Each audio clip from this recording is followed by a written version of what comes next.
What if I told you... I'm gonna sign your pity on the running count.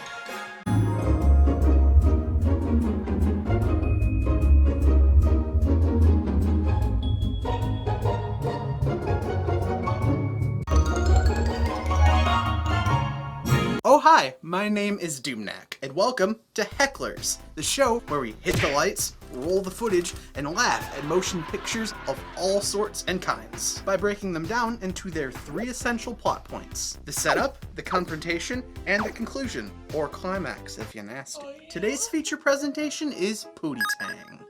This 2001 blaxploitation was written and directed by Louis C.K. and was adapted from HBO's The Chris Rock Show.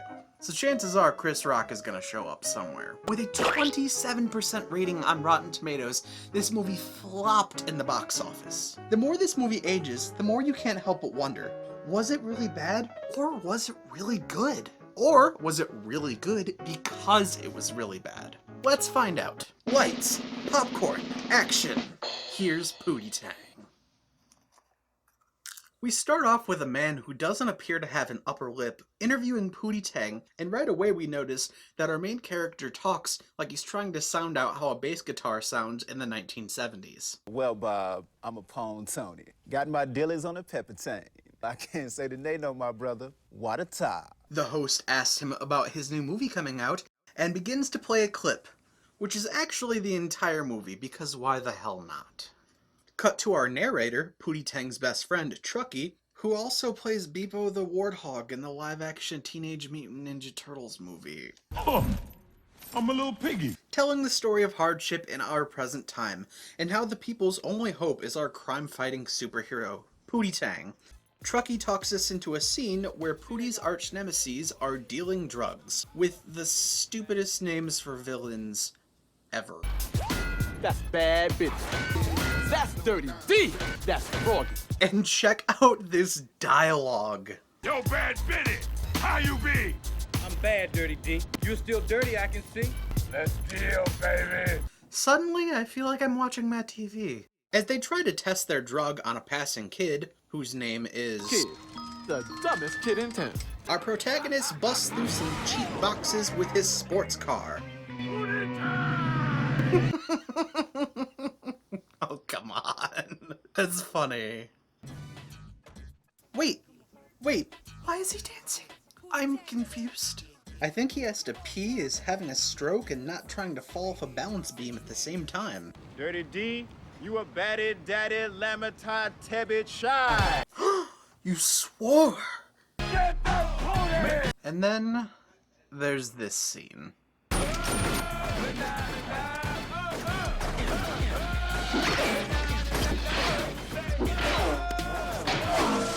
I really don't have any jokes or words for that. I don't, nope. There's just no taking that seriously at all.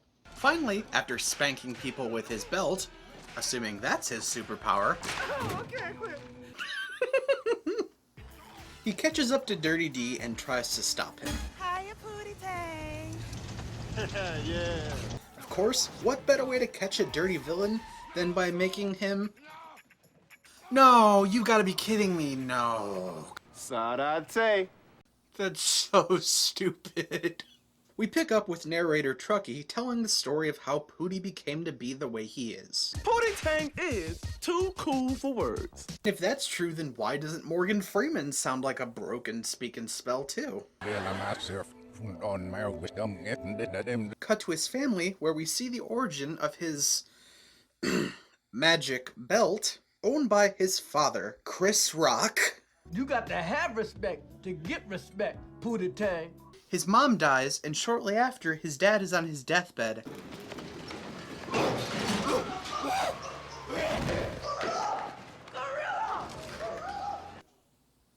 It's like they weren't even trying at this point. I'm pretty sure if you zoom in somewhere close enough, you can find the Halloween USA tag somewhere on the zipper. Daddy Tang passes his belt to Pootie, who gives him his last words, and then dies. You can whip anyone's ass. Don't let the ladies come between you and the belt. No more Chris Rock in this movie. He's gone. His character died. No more Chris Rock. Nope. Moving to present day, Pootie is famous and successful because he's cool or something? So cool that he's doing PSAs for children. Pootie Tang has a message for the children of America. So you better whop a call to the Bammies, cause the Cammy Town's a pity on the panty style.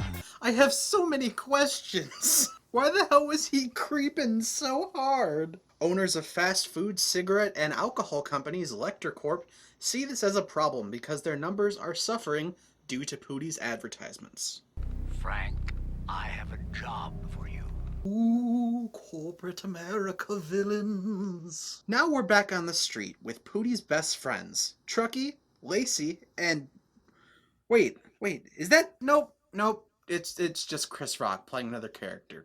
And now we're introduced to Biggie Shorty, played by Wanda Sykes, who has a strange affinity for dancing like she's trying to shake out a turd. Since the very day we met, I knew Pootie was to be my man. Yeah, baby. This looks like one of those backstage tapes at the Maury or Jerry Springer show. Yeah, there's gonna be some bitches in there. Suddenly, pasty white representative of Lecter Corp shows up and makes Pootie a deal. Kinda hot for a hootenanny, huh? Lecter Corp, he likes you, and he wants to make you a very rich man. For Pootie to endorse. Tasty, heavy pork chunk cereal. Kids love it, and kids love you. We just want to put that together. That's terrifying. I got to say the Nano, my brother. What a time. What a ta! How do you say the name note to... Listening to these Wonder Breads try to use his language is slowly taking years out of my life. He rejects him, in his own way. See, my Damien, Pootie Tang don't water tide to the shame account. Cause that's a came a leap of shy, dig? And I agree. We cut to Dick Lecter, bitching about his problems, with a heavily sedated Jennifer Coolidge in his office. She's iconic. Can someone please engrave that on my headstone when I die? Hoochie Ma Chicken Head. That's me. I know what makes Pootie Tang. Tick, tock, tick. Meanwhile, Pootie and Truckee are at the recording studio, trying to record Pootie Tang's new hit single. There aren't really any words, or jokes, or anything to describe what happens next.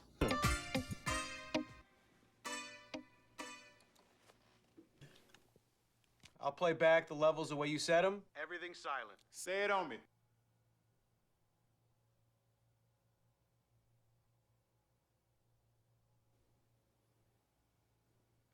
Pootie don't need no words, don't even need no music. We have got a hit, baby. Oh, is that Chris Rock again? Is it Chris Rock playing another character? New record by Pootie Tang called From Pootie Tang. Damn, this is good. Pootie too good. Pootie too good. Legendary Pootie Tang has done it once again with his new song entitled... This was the scene earlier today as fans maul Pootie Tang in the street. Why is that me, though? Apparently his new song did so well that even Missy Elliott wanted to sing with him. Tip it's high on my capital. This sounds like one of those songs that you hear like at the end of an anime, like right when you're about to fall asleep. Thinking of only you. Many times bit it all around my Damien. Shimmy na na na na na na na. I feel you all on me, baby. Jimmy na na na na na na na na.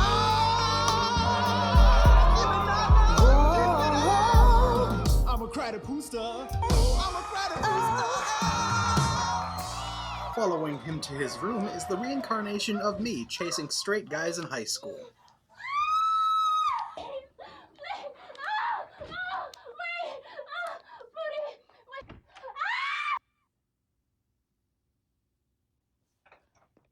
It was so very much like this.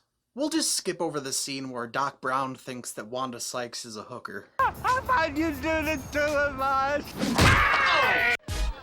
Y-A, Hi, Biggie Shorty. I like the way you're wearing tinsel on your head. Sexy girl. Damn, man. Oh, I'm sorry. Sorry. Oh, damn, I didn't get your name, did I? Oh. You want me to pull your legs off? I might enjoy that. He might enjoy having his legs pulled off? You want me to stop? Well, yes, I do. That's a pretty secret. Oh, I can't tell you that. You can? All right.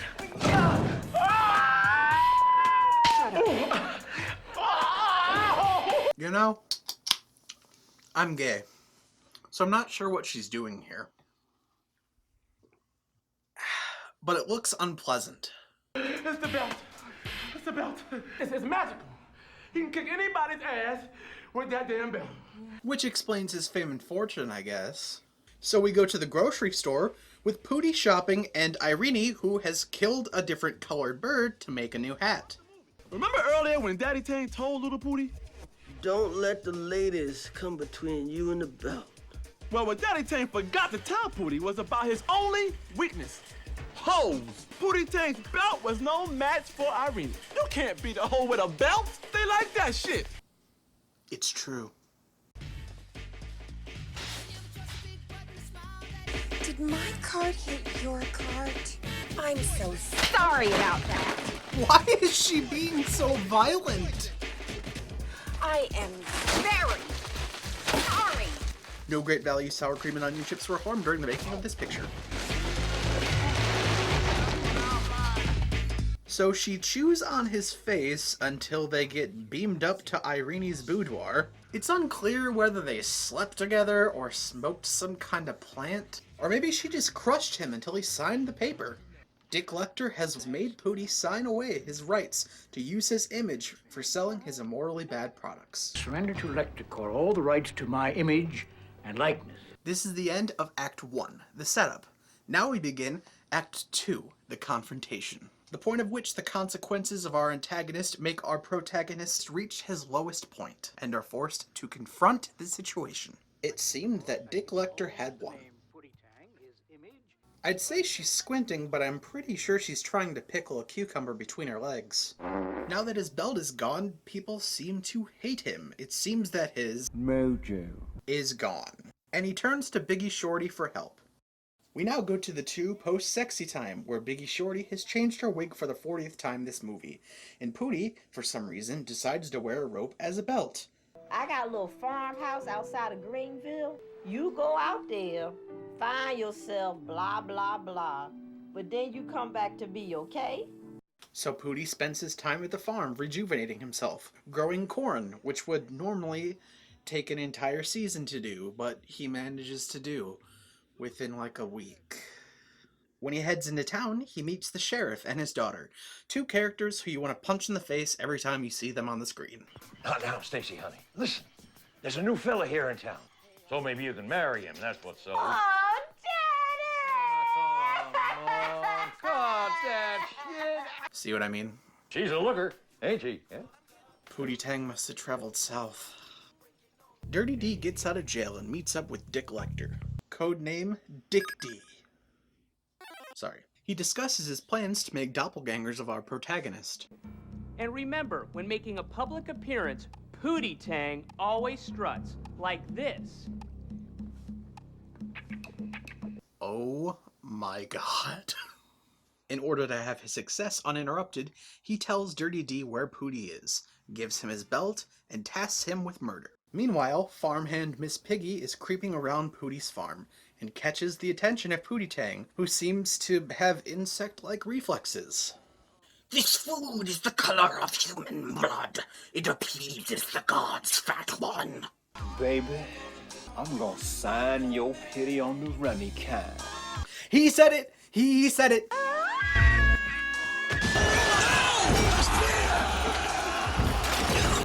Back in the big city, all hell was breaking loose, y'all. Pootie Tang's cornstalk died. Oh no, now he has to go to Whole Foods. And it was going to take a miracle to bring him back. Pootie Tang! If that corn is Chris Rock, I'm going to lose my goddamn mind.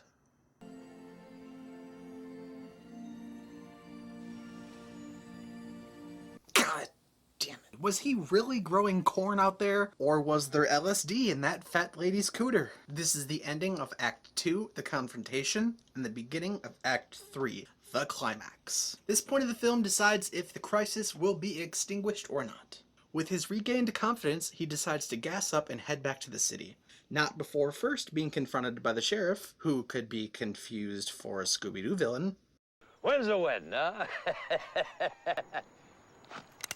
This is the prequel to Jordan Peele's Get Out, okay.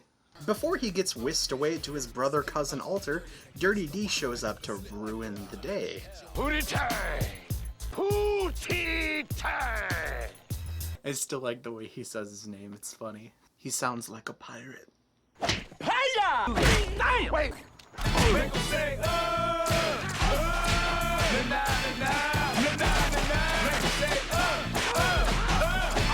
Alexa, add make 'em say na na na na na na na na to my workout playlist. What, it's catchy. Truckee shows up in the nick of time to tell Pootie that his image is being exploited and that he has to come back to the city. So he agrees to go and leaves Truckee there. Back in the city, Dick Lecter is opening up his first burger restaurant with David Cross dressed as Pootie Tang, with the most racist blackface until Robert Downey Jr. in Tropic Thunder. You in full retard, man. Sarate. It ain't Pootie Tang, it's Duty Tang! Sepa Town. Tippy ties. Thankfully, the real Pootie shows up to stop the ceremony before someone has a stroke from the white nonsense impersonations. This is Pootie Tang, yeah. Yes, I'm Pootie. Now, clap it up my hammies. Coolame, my cat.